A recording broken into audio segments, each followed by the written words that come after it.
Welcome, and thank you for joining for another whiskey review today.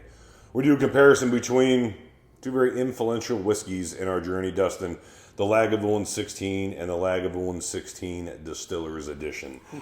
Both 43% ABV, colored and chill filtered. All the things I hate about whiskey, but... all stuff that you could say, we're going to have an official whiskey standard that we all agree on. Yes. These would not count.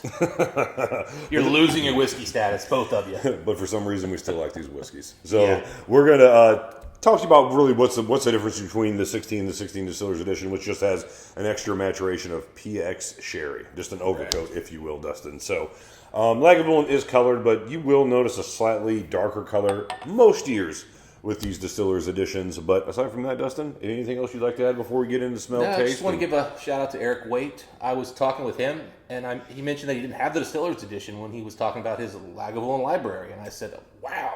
And then I realized I needed one of these in my collection. Yeah, I've always had the Distillers Edition around. That's such a great whiskey. Anyway, it is. We'll get to it. Let's go the 16 first. We'll go 16? Yeah, and then we'll do the overcoat next, since I believe the recipes are very, very similar. Until you get to this point, this is just an extra PX cask maturation.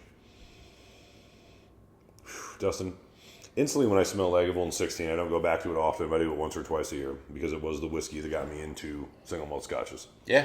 I'm still amazed at 43% how good this nose is. It is so smoky. So aromatic. I mean, it just blasts you. It comes right out of the glass. Classic. This is the classic, man. Yeah, this is... If I was to sell somebody Isle whiskey in general, I wouldn't start them out with a Freud or Beaumont or Bruichladdich. I would say, look, you want to know if you like peated whiskey or smoky whiskeys? Just get a Lagavulin 16. It's 43%. Yeah. But it's meaty and it's smoky, and you either like it or you won't. Mm-hmm. And you'll figure it out real quick. And then sit there by the fire and just sit back, take your shoes off, and enjoy. It is the perfect fall whiskey, if you like peated whiskey. Fall, sit by Christmas, smoky. spring, Tuesday. Yep. Nice grilled peach note on this. This isn't a full review or anything, but it's fun to come back to Lagavulin 16. I keep getting like this mixture of, it's like I'm on a sandy beach and somebody's smoking something. Then I get a little hint of banana up front, which kind of makes me think a little bit younger than a 16-year. Then I get the peach you're talking about. Lots of nice stuff. Some vanilla comes through. Just a really nice whiskey. Not a lot of depth, not a lot of complexity, but enough of everything, and I like everything here. The smoke is substantial, but you can tell it's thin. You know what I mean? Being 43%. It's plenty of smoke if you're not used to smoke, but you can tell, you just have to walk a few steps and you'll be past it, if that makes any sense. Yeah, and I do get just a hint of sherry on here. Nothing major, but there is just a hint of it deep down in there. This always reminds me of like a cool day, like if you're at when I say beach, I don't mean oceans, but like there's a lot of lakes around here. Like a cooler day, either in spring or fall, at the beach, when someone's grilling in the background. I'm also getting a hint of gasoline now. Some kebabs, maybe. Yeah, beautiful, well-constructed nose. Mm-hmm. Nothing but good stuff. Yeah, for a regular, everyday, mass-produced whiskey, that nose is a 88, 89. Probably, yeah. I'm with you. I mean, especially if you're kind of grading it on a little bit of a curve for being 43%. Yeah. Oh, I mean, still, man, it's a solid nose. All right, so right away, this one, you notice the extra sherry on this one. And these are old school sherry casks, believe it or not. It smells dank, man. Now, this is kind of an older bottling. This is 2016. It's just literally, I picked this up like a week or two ago. In 2020. In 2022. Still laying around. Or 22. What am I talking about? Yeah. What year is it? Yeah, so you do the math, 16 to 22. It's a lot of years. So also pick 2016 pricing, which is why I was super happy with it. Yeah, the extra sherry is super noticeable. It's obvious that it's PX. It's sticky. Man, this is a good sherry cask. God. The smoke is toned down because the sherry, stepped on it a bit. And that's really the big difference. You know what I mean? Smoke turned down, sherry turned up, and this is Distillers Edition. I get a little more oak here, and I get a lot more density. This is a much more dense nose. Well, PX is a sticky, dense smell. It is. But, I mean, also the fact, again, there's that oak note here, too, which, again, I think is coming from good quality, I'm assuming Spanish oak. If you like heavily sherried Lagavulins, there's no reason not to go to the Distillers Edition, and that's always been the case. I've had some great Distillers Editions in the past. My favorite is still the 2013 bottling of the 1995 vintage, which was the second. The other one being 2011, which was actually the 2013 was actually an 18-year-old, which was rare. Anyway, Yeah. I digress. As Mike continues reminiscing about whiskeys that were not obtainable for anyone. My first whiskey from Master of Malt, if you must know. Anyway, though, yeah, beautiful, over-the-top sherried whiskey. As far as which nose I would prefer, that's so hard, and I've always kind of felt that. It's fun having them right next to each other, which I have done in the past before, just not on camera. But it really does come down to, do you like smoke more or do you like sherry more? And here's the thing. Based on the day, that changes for me. Mm-hmm. Normally, I would say I like the normal 16 smoky nose, but today I'm feeling that sherry, man. I think that Smells great. I think that extra density and just kind of heaviness to the Distiller Edition makes it a much better nose for me. Mm-hmm. Don't get me wrong. There's more smoke on the Lagavulin 16, and it's a good smoke. Mm-hmm. But for me, it's not just a today thing. I think just in general, the Distillers Edition has that increased density. And I get hints of like those old school, old world sherry casks in this one that we'd have to go back to some of those legendary Lagavulins for me to really think of another peated whiskey that used a legendary sherry cask like this, which is crazy to think. Yeah, I mean, I agree with you. I mean, I don't think it's all legendary sherry, but I think they had a couple really good casks in here. No, I don't disagree, but I still think it comes down to, how much you prefer overly sherried or just that. I just got straight up bacon on the nose. With the Distillers Edition? Yeah, I don't know where that came from, but all of a sudden I just got bacon. Every once in a while, you get kind of a grilled maple bacon. You just nailed it. I was getting ready to say it's maple bacon. Man, that just came out of nowhere. Oh, buddy, I'm well versed in this whiskey. I've had plenty of these too, let me tell you. Any Lagavulin lover knows. Any Lagavulin person could wear these two out along with the Cask Strength 12 and be happy. You know what I mean? And I did, and I have. So these blended this with the cask strength. Oh, buddy, I blended these two together before. I'm thinking this with the cask strength though to get the extra oomph, but add the sherry. Ooh. There's not a lot I haven't tried in a glass of Glencairn with a Lagavulin. The 12 is a good mix for anything, by the way. Brings up the ABV. Doesn't do a lot to distort the experience. Anyway, we are rambling. All right, so you're trying the 16 normal? 16 normal. All right, what do you got for me, buddy? All right, so up front, 43%. You do notice it's a hint thinner than you like. And then you swallow, and you forget that it was thin, and you just get walloped with smoke. Smoke levels, Mike, that I think would rival most cask strength whiskeys. I mean, it is a smoky beast.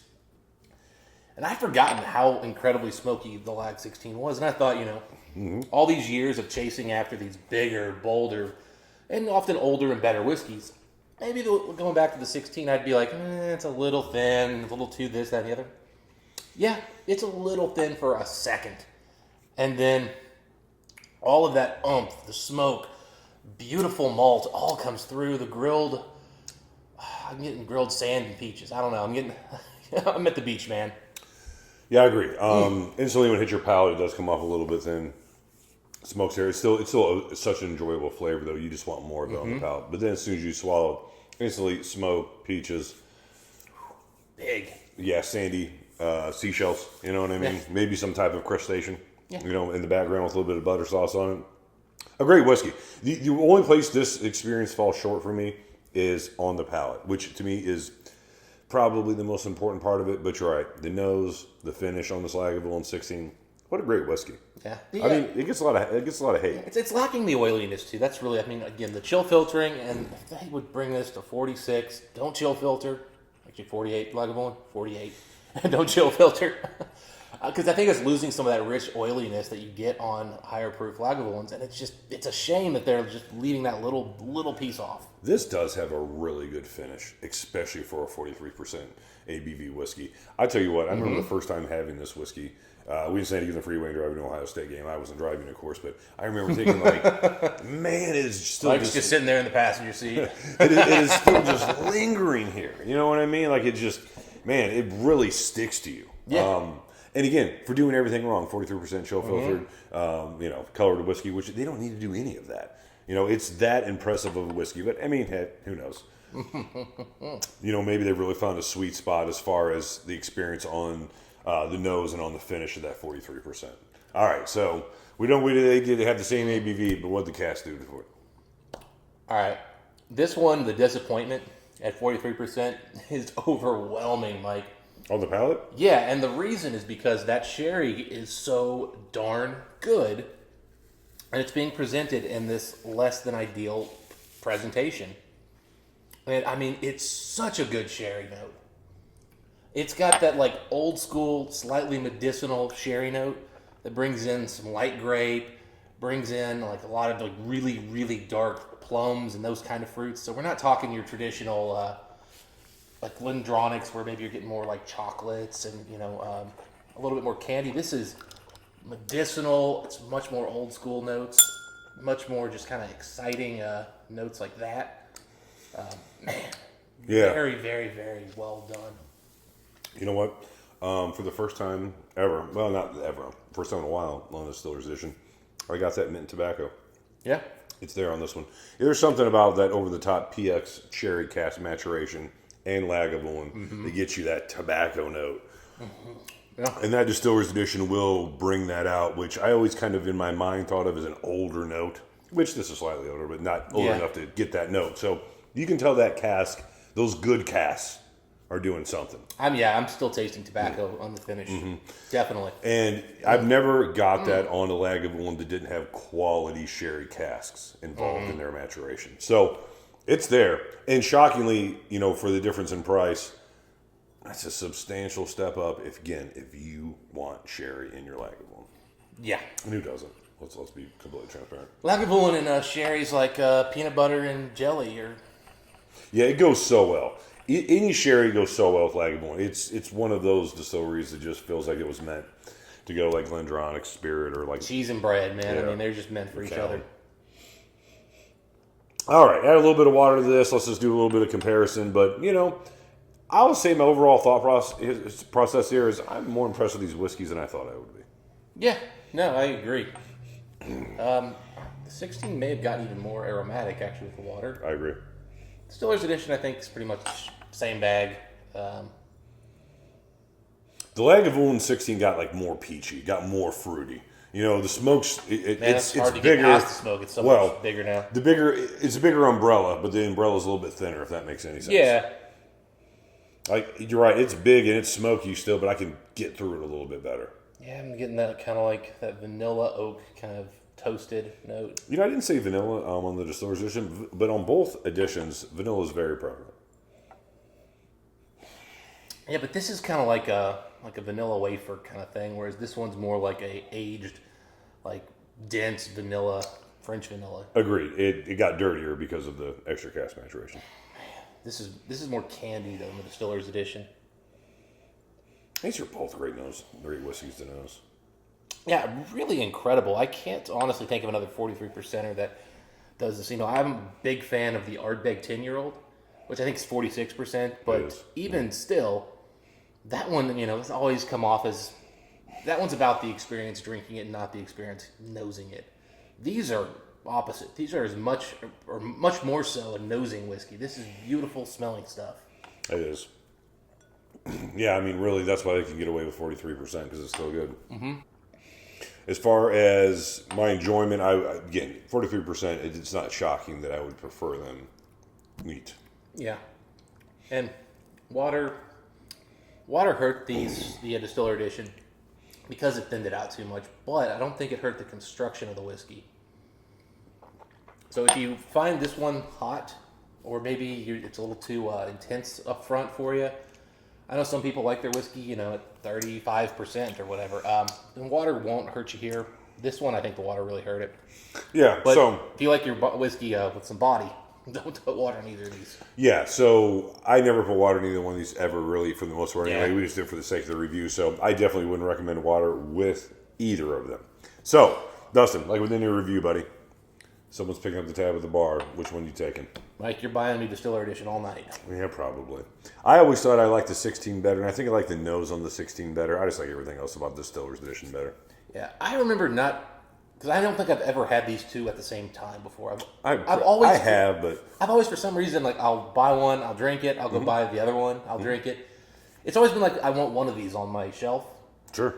And for some reason, this was never a whiskey that I thought of as like, oh, I'll just hold on to it. It's like, I've got a Lagavulin 16, I'll just drink it. Sure, why not? It's a great whiskey. It's good drinking whiskey. It's easy to drink. You're not going to get... You can find it. Yeah, and I mean, it's 43%, so you can have a nice big glass, read a book or something at night, and then the next morning you're not hungover. Beautiful.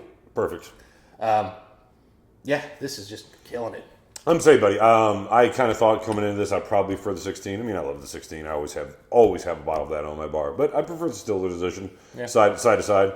And again, it still comes down to: do you prefer an over the top sherry experience? And I guess I do too. Yeah, who doesn't? I also gotta say, Mike, this is impressively good sherry. I agree. Like that, I think that's the big point that I'm taking away here is that this is a better whiskey than I remember. Yeah, so much better whiskey. Than I remember. In the 16, I don't get great casks. You know what I mean? I get there's that Lagavulin smoke, or there's that real peach. That has nothing to do with the casks. In this one, I'm like, that's heavily sherried, and you can tell those casks were good casks. I mean, for me, this is probably like an 86, 87 in my mind, Mike. About This is an 88. Yeah. Like, it's a substantial upgrade, and it's a really good whiskey. Yeah, I'd probably call this an 87 and call this an 88. That's I think there's right. a 2-point gap here. I think it's that impressively better. Maybe. Because, I mean, you just don't get sherry cask like this very often. At least with these two bottles, it is. Yeah. Now, unfortunately, I'm sure somebody's going to come back and tell us that the newest Distiller edition is not that good, but they're not available here. Right. So, we have this is what we got. So this is what we bring you. This is what's literally on the shelf still in 2022. It's always a fun time to do Lagavulin and Dustin. So we went back in time a little bit, talked about this. Dustin and I never really had these whiskeys together. It's been such a long time since I talked about these. But anyway, always a fun whiskey review to do. If you guys have an opinion on this, which I'm sure you do, let us know what you guys think. And Dustin, until next time, what do we wish the folks? Happy smoky drinking. We'll see you then.